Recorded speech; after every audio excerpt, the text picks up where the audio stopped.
نور مقدم کے قاتل ظاہر جعفری صاحب کو سزائے موت برقرار رکھی گئی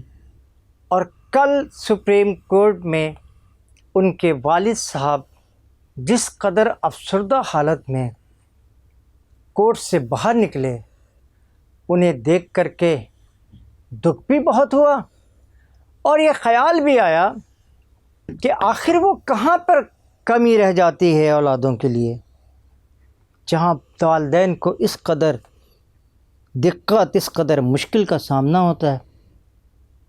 یہ بھی میں آپ کو بتاؤں گا نور مقدم کون تھیں اور ان کے ساتھ یہ سب کچھ ہوا تو قصوروار صرف ظاہر صاحب تھے، ظاہر جعفری صاحب، یا کچھ قصوروار ان لوگوں کا بھی تھا جو اس ملک کے بیوروکریٹ تھے اور ان کی بیٹی نے لائیو ریلیشن شپ بنائی ہوئی تھی کسی ایسے لڑکے سے جو اس کا شوہر نہیں تھا۔ اس پر بھی بات کرتے ہیں، لیکن یہ قانون پر عمل درآمد کی ایک شاندار مثال ہے کہ آخر کار جو ظاہر جعفری صاحب ہیں، ان کے سزائے موت کو سپریم کورٹ نے ریکمنڈ بھی کیا اور اس کو ریویو کی جو اس کی پٹیشن تھی اس کو بھی انہوں نے مسترد کی۔ یہ کیا سلسلہ ہے؟ اور یہ بھی میں بتا دوں کہ ملک کے نامی گرامی 10-10 کروڑ روپے لینے والے وکلا جو تھے وہ اس مقدمے میں شامل ہوئے، لیکن وہ بھی ظاہر جعفری صاحب کو بچا نہیں سکے جو کہ اب مجرم ہے۔ یہ سلسلہ کیا ہے؟ اس میں آپ ہماری ویڈیو کو وائرل بھی کرتے رہیے اور بڑی مہربانی ہوگی اگر آپ سبسکرائب بھی کر لیں اور چینل کو لائک بھی کر لیں۔ آپ نے ہماری پچھلے ویڈیو کو اور آپ لوگوں کی لائک اور سبسکرائب کرنے کی وجہ سے بہت اچھی طرح سے وائرل ہوا، اور اس میں جو یوٹیوب کا کمال ہے اس کی بھی ایک اپنی الگ بات ہے۔ یوٹیوب نے انتہائی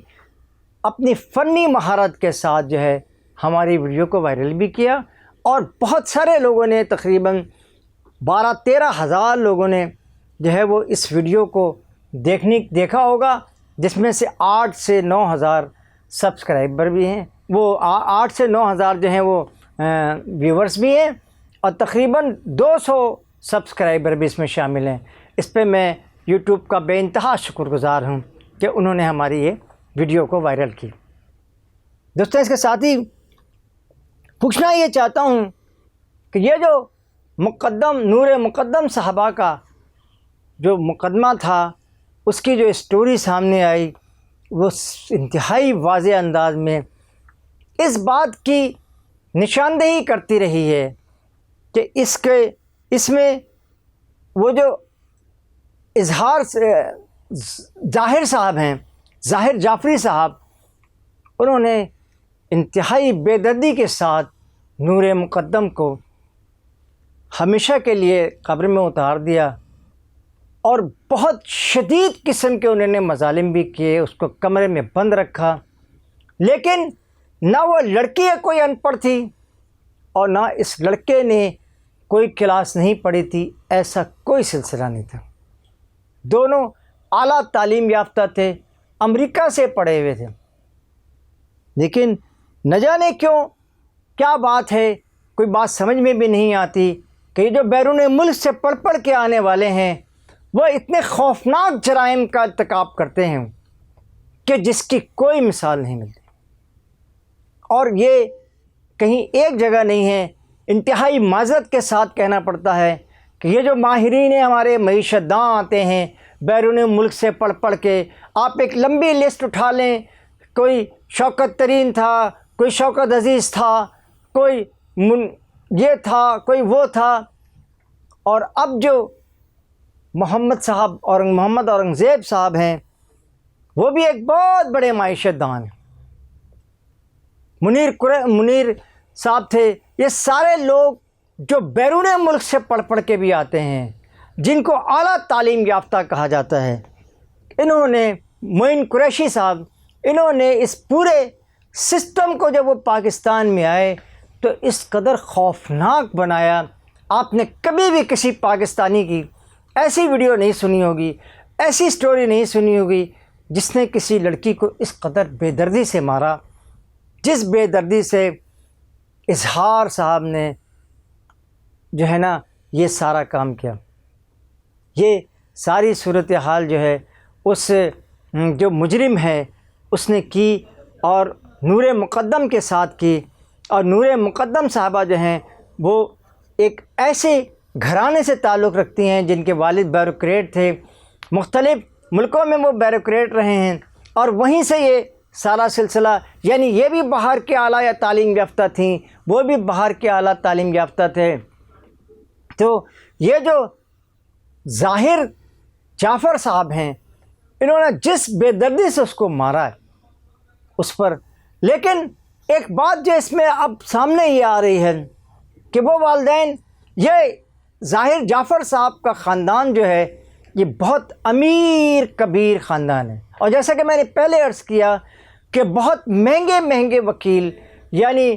جو ہے خواجہ حارث صاحب کو، بیرسٹر خواجہ حارث صاحب کو، سلمان اکرم صاحب کو جو وہ عمران خان کے بھی وکیل ہیں، اور ذوالقرنین سلیم صاحب جو ہیں، سکندر ذوالقرنین سلیم صاحب، یہ بھی ایک بہت بڑے وکیل ہیں. ان تینوں بڑے وکیلوں کی سربراہی میں اور جھرمٹ میں اس مقدمے کی ریویو کی جو اپیل تھی وہ تیار کی گئی، اور اس تیار یعنی حارث صاحب، خواجہ حارث صاحب کی جو فیس ہے وہ 5 کروڑ سے 10 کروڑ روپے ہے، اور کچھ ایسے ہی حساب کتاب سلمان اکرم صاحب کا ہے جن کی جو فیس ہے وہ بھی تقریباً عمران خان صاحب سے انہوں نے 30 کروڑ روپے ان کے مقدمات کے لیے، یعنی ایک مہنگے ترین وکیل ہیں. اور اسی طرح سلیم ذوالقرنین صاحب نے بھی ایک بہت مہنگے وکیل ہیں، اور ان تینوں وکیلوں کی موجودگی میں یہ پٹیشن جو داخل کی گئی ریویو کی، اس پر انہوں نے یہ موقف لیا یا انہوں نے یہ اس پر بات شامل کی کہ یہ ریویو کی رپورٹ اس لیے منظور کی جائے کہ یہ جو لڑکا تھا یہ نشے میں تھا، اور نشے کی وجہ سے یا اس کا دماغ صحیح طور پہ کام نہیں کر رہا تھا، اور یہ ساری صورتحال ہونے کی وجہ کے باوجود بھی کسی نے بھی اس کو کوئی ریلیف نہیں دیا جج نے. اور یہ بھی ججوں کا کمال تھا کیونکہ یہ تو ایک بہت ہی امیر، جو کروڑوں 15-20 کروڑ روپے جس کے وکیل جس خاندان نے سپریم کورٹ کے سامنے کھڑے کیے،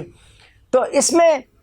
اب یہ بتایا جائے کہ اتنے بڑے بڑے وکیلوں کے کھڑے ہونے کے باوجود، اتنے بڑے بڑے وکیلوں کی وہاں پہ کام کرنے کے باوجود، اتنے بڑے بڑے وکیلوں کی جانب سے ریویو داخل کرنے کے باوجود بھی جو ہے وہ سارے کا سارا جو صورتحال ہے وہ مائنس میں چلی گئی. یہ ساری فیسیں ختم ہو گئیں، اور یہ ساری فیس ایسی ہے جو ادا کی ان کے خاندان والوں نے. لیکن اس کے باوجود بھی کل جو سپریم کورٹ سے ان کے والد نکلے انتہائی دکھ اور افسوس کے ساتھ، کیونکہ ظاہر جعفری صاحب کی جو وہ ہے پٹیشن ہے وہ ریویو کی وہ ختم ہو گئی. اب شاید ہو سکتا ہے وہ صدر کو پٹیشن سے اپیل کریں، اور شاید ہو سکتا ہے وہ معاف کر دیں، لیکن جو کچھ انہوں نے ان کے خاندان کی بے عزتی ہوئی ہے، وہ ذلت ہوئی ہے، اس میں کیا سارا قصور اس والد کا ہے جو اس وقت موجود ہے، جو اس کا باپ ہے، جس نے کروڑوں روپے بیٹے کو بچانے کے لیے خرچ کیے، اور اب بھی وہ کرے گا. اگر اس کہیں اور بھی اپیل کرنی ہوگی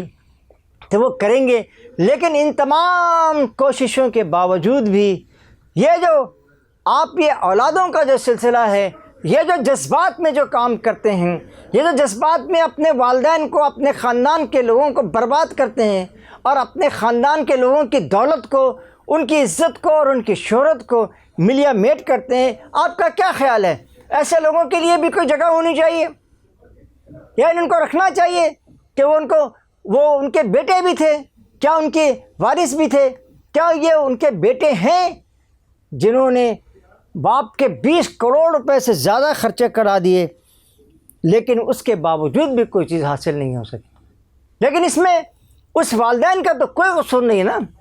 یہ کہتے ہیں لوگ کہ یہ پیسہ ان کو دے کر کے انہوں نے تو اس کو پیسے بھی دیے، بیرون ملک اس کی ایجوکیشن کرائی، ملک میں بھی وہ اعلیٰ طرح کی ایجوکیشن حاصل کر رہے ہوں گے، لیکن ان ساری صورتحال کے بعد ٹھائیں ٹھائیں فش. اور یہ بات یاد رکھیں کہ ایسا کچھ بھی نہیں ہے. خلافت جو عثمانیہ ہے، جس کو عثمان نے محمد عثمان صاحب نے اس کو تشکیل دیا تھا، اس کے ہر شہزادے کو تقریباً 3 سال کی عمر سے ماں سے الگ کر دیا جاتا تھا، اور اس کے بعد اس کی ٹریننگ ہوتی تھی. اور آج 650 سال تک یا 700 سال تک اس پورے بادشاہتوں نے ختم کیا. اور ان کا آخری جو بادشاہ تھے حمید صاحب، وہ بھی انتہائی لائق اور انتہائی اعلیٰ قسم کے. لیکن جب ساری دنیا جس طرح آج بھی پاکستان کے خلاف ساری دنیا اس کے پیچھے پڑ گئی ہے، اور کچھ ہمارے بھی غداروں کو انہوں نے خرید رکھا ہے، جو کبھی کوئی LA کے نام پہ، کبھی MA کے نام پہ، کبھی BA کے نام پہ، کبھی بلاگر کے نام پہ پاکستان کے خلاف باتیں کر رہے ہیں. میں ان سب سے یہ کہتا ہوں کہ یاد رکھو کہ وہ اگر ہمیں ماریں گے تو وہ تمہیں بھی ماریں گے. اس لیے یہ ساری چیزیں جو ہے نا، یہ بیچارے پیرنٹس تو بیچارے مجبور و معذور تھے. کل ان کے والد کی جو سپریم کورٹ سے ان کی تصویر آئی ہے، حیران ہو جاتا ہوں میں کہ ایسا بھی دکھ دیتے ہیں لوگ اپنے بچے جو ہیں والدین کو، کہ وہ 20-25 کروڑ روپے خرچ کرنے کے باوجود ناکام اور نامراد ہو کر کے سپریم کورٹ سے واپس گئے، اور ان کے پورے خاندان کو ذلت ہوئی. دوستوں، میں اپنے نوجوانوں سے ایک سیکنڈ کے لیے یہ بات کروں گا کہ ذرا دیکھیں کہ اگر بولوں تو ہونٹوں میں جلن محسوس ہوتی ہے، اگر چپ ہوں تو سینے میں گھٹن محسوس ہوتی ہے، لیکن بولنا تو پھر پڑ جاتا ہے. کہ نہ ایسے برباد کرو اپنے والدین کو، جنہوں نے آپ پہ کروڑوں روپے، لاکھوں روپے یا ہزاروں روپے بھی خرچ کیے ہیں. ان کا بہت خیال رکھو. اس کے ساتھ ہی قاضی جاوید اپنا ویلاگ ختم کرتے ہوئے تمام دوستوں سے گزارش کرتا ہے کہ وہ اس چیز کو زیادہ سے زیادہ پھیلائیں، اس کو وائرل کریں، تاکہ لوگ دیکھ سکیں کہ کیا ہوا. اس کے ساتھ ہی قاضی جاوید اجازت چاہتا ہے. اللہ نگہبان. السلام علیکم.